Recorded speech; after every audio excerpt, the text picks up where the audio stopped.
What up, YouTube Digital? First aid kits.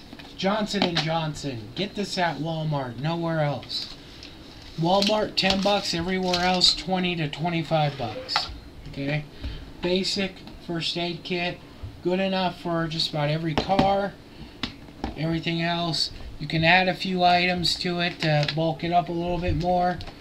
You know, like some Benadryl cream and stuff like that. Here's couple of hints on this. Every medication should have an NDC, as in National Drug Code number. So in case you can't figure it out and there's no numbers on the top of the pills or whatever, look for the NDC and you should be able to search it up. The other thing is, if you put medications in here like Benadryl cream or cortisone or anything else like that, or other painkillers or antihistamines or anything, you better make sure that you can have those and that everybody in your family can have those. Test them out beforehand. You do not need one of these kits in your car and you're off on the side of the road and you break into it and then now all of a sudden you're having an allergic reaction to it. You don't want to go through that on the side of the road. So be sure that anything you put in here is safe for your family. And if not, you better put a note, you know, tape it to the lid or whatever. Danger, don't give Jimmy, you know, cortisone. Now let me show you a couple things. Box of Bandaids, 20. See how just fruitlessly wasted that is? Now, let me show you another one. 80. Over 300. Keep that in mind. Okay. Also, here's another thing. These cold packs, some of them have the same chemicals as tannerite.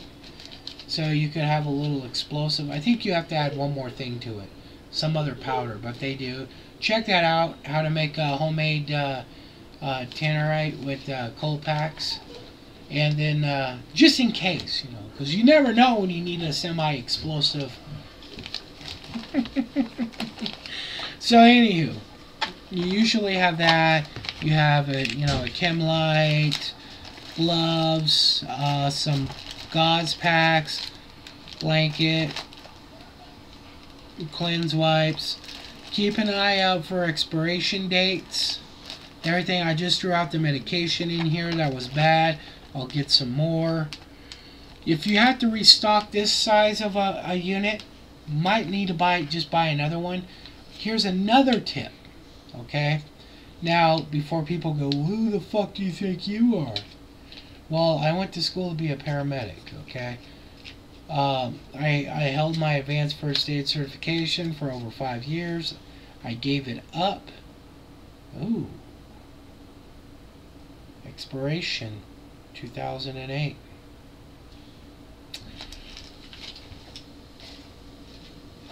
One more. I gave it up for legal reasons. And I'm sure people understand all the issues with Good Samaritan laws and all that other bullshit. But anywho, this is a good basic little kit. If you want to go bigger, okay, don't go to the store and buy one. Go to eBay and there's some, look up EMT bag, trauma bag, crash bag, stocked. And look at them. You can get a pretty fucking badass bag for $100.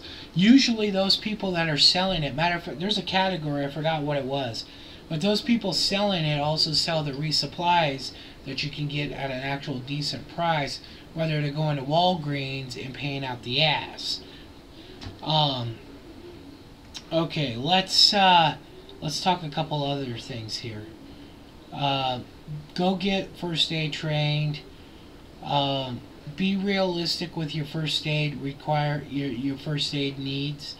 There's some people on here that just go so fucking apeshit crazy they're like crackheads when it comes to quick clot. Quick clot is awesome. Quick clot is cool, but realistically, for one thing of quick clot, I'd rather have one thing of maxi pads. Yes, maxi pads to even it out. Okay, you don't need quick clot for everything, and when you need a cheap gauze type compress dressing, you can get a maxi, a mini, or whatever Kotex skid plate type pad that's cheap compared to regular dressings and works good. Quick clot has its advantages and it has its situations, and people over situation it. And I always find it funny that some people open up their bag and they got like 53 things of quick clot, and they got like one little tiny box of gauze.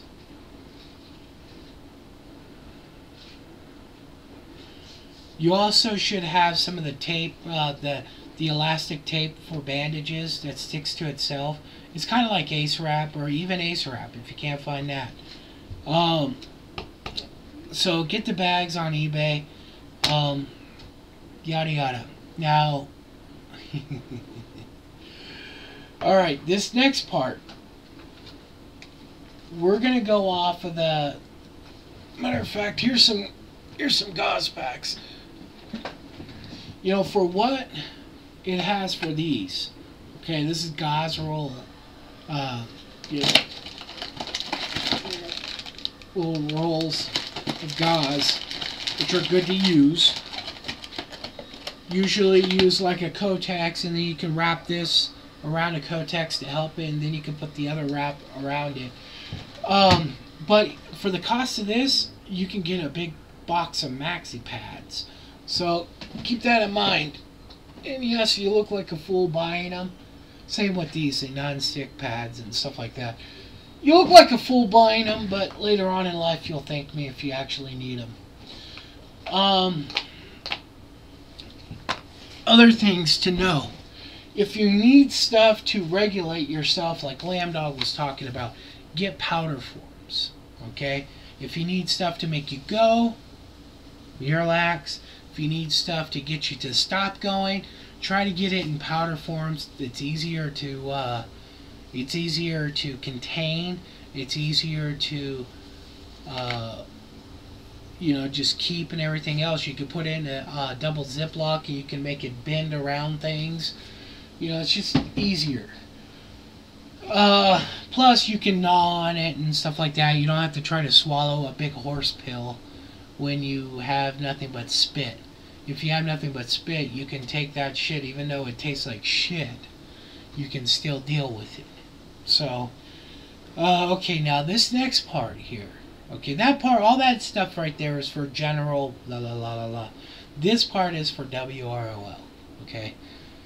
Now, in WROL, I jokingly said before that I would go rob Walgreens or whatever. And that's no joke, I would. I would go right down the street. I'd go to Walgreens, Smith's, and Winco. They're all right there.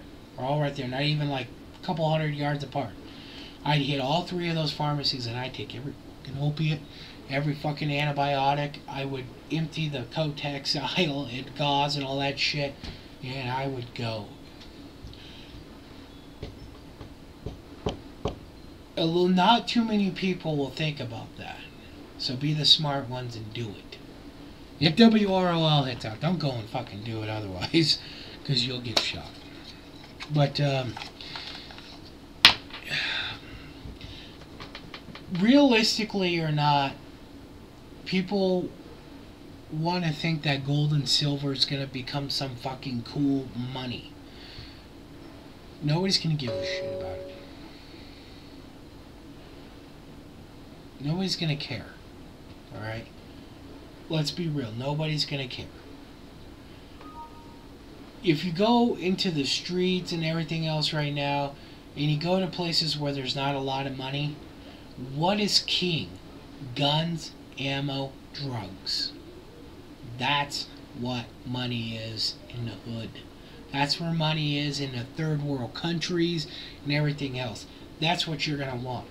If you have a shit ton of opiates, then you're good. And I'm talking about take it all. Take the Tylenol T3s, take the Norcos, take the Xanax, take all that controlled Schedule 2, 3, and 1s. Take it all.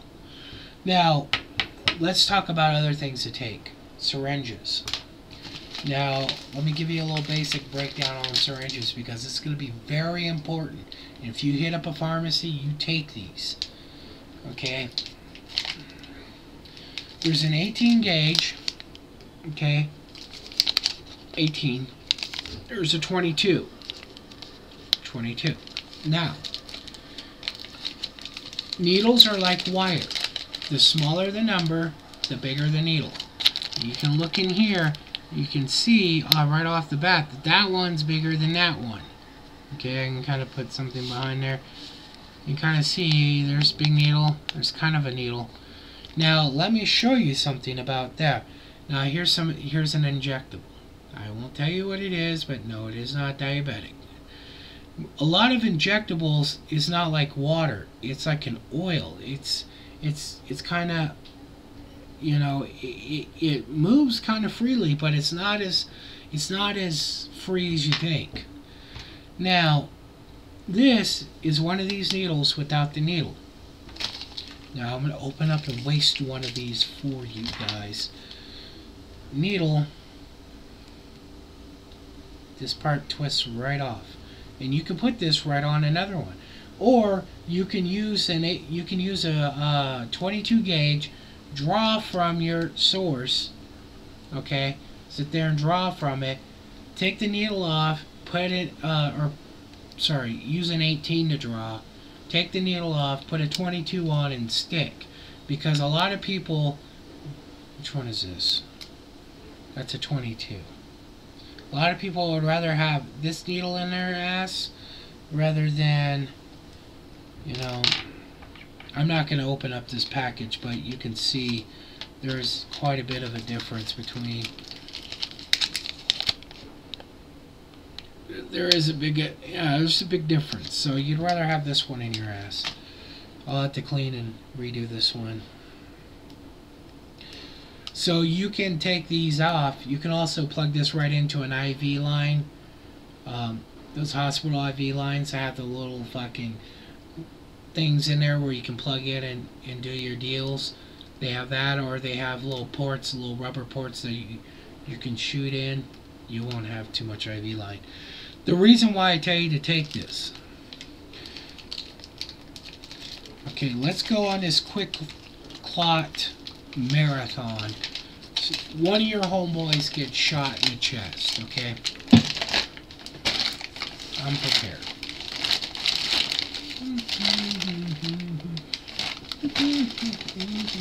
I collect medical shit. Don't ask. Okay. So your friend gets shot in the chest. And a lot of people on here talk about how to do chest wounds and all this other bullshit. Here's the reality. And this is reality. You might be able to get the person to survive the initial issue. But the odds of you being able to get them to survive the initial gunshot, stab, puncture, whatever wound, and then on top of that deal with the secondaries, the infections, the gangrenes, and all that other bullshit, is very, very, very small. Okay? You're not a doctor. You're not in an operating room. You don't have sterile, you know, everything. You don't know how to, you know, deal with fucked up arteries. You know, you don't know how to go dig around in a chest to retrieve a bullet. There's a lot of shit that could happen. So the likelihood of you fixing them is very small. But on top of that, when you're trying to keep somebody like this alive, you're wasting your supplies like fucking crazy. You can use a whole EMT bag in literally an hour, 2 hours. You can be out, done. Now what? All your supplies are gone. Now what? You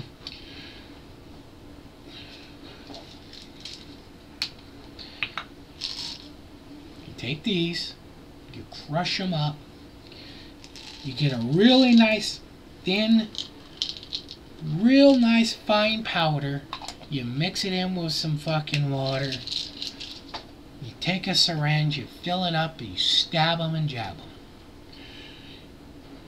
Again, this is WROL Fantasyland, okay? Don't go and do this in real life. You stab them and jab them. And if they wake up from it, you know, like 20-30 minutes later, double it and stab them and jab them again, because they're not going to make it. And you got to make a decision real quick. Are they worth wasting every amount of supply that you have on them in their never-ending gunshot wound? Also think about, like, during the Civil War and the War of 1812 and all those old-ass wars, most of the people that died didn't die right when they got shot. They died a week later. A horrible, painful-ass, disgusting, pus-ridden, gangrene-infested death. Do you want your loved one to go through that? And I'm being realistic here. If I was put in that position, even with my own daughter, I'd rather her go out with a happy bang than her going out with gangrene or, you know, some other fucked up thing. So you got to do the tough decisions. This is WROL. This isn't fucking tea time with Martha Stewart. So that's another reason why you want some of those drugs, because at least if somebody needs to go down, they can go down happy. And as long as you're not strung out on them, even a couple of those pills slammed should do it. You know? Shit, I'd take half the bottle, but other things, quick clot. Quick clot, yeah. I'd rather have Kotex maxi pads. For one quick clot, I'd like to see like a ton of maxi pads. If you're that afraid of it, shit. But you got to understand, it's the small shit that's really gonna fuck you up and kill you. It's the diarrheas, it's the infections, and all that other bullshit. So if you can't make water, you don't know how to purify water, you don't know how to do any of that bullshit, you're not gonna survive. You're not. It's not gonna happen. So you need to be prepared for shit. I mean, the first thing, like I said, if that was to break loose and really happen, yes, I would go I'd go fucking hold up a Walgreens. I would. I'd take as much as I could. I'd take a van full if I could. I don't care about the soda. I don't care about any of that other shit. I want as much of that medical supplies as possible. Because, and at the end of the day, that's all tradable shit. So you get a cabin, you got your fucking gardens going, you got your weed going, and you're smoking weed and everything else, and people come to you, man. They're gonna want shit like that. That shit's money. A thing of penicillin, you get somebody with a tooth infection, okay, and they're gonna fucking suck your dick for some penicillin and some opiates. So be the smart person. Raid the fucking pharmacies. Take it all. Xanax, the whole shit. Because I can tell you what, I mean, let's be real. How many of you guys, you're not going to live forever. I'd rather live happy than sitting there talking to Wilson. But that's just my little tidbit, you know. But the first part though is you need training. You need to have a balanced first aid kit, but you need to know how to really use it.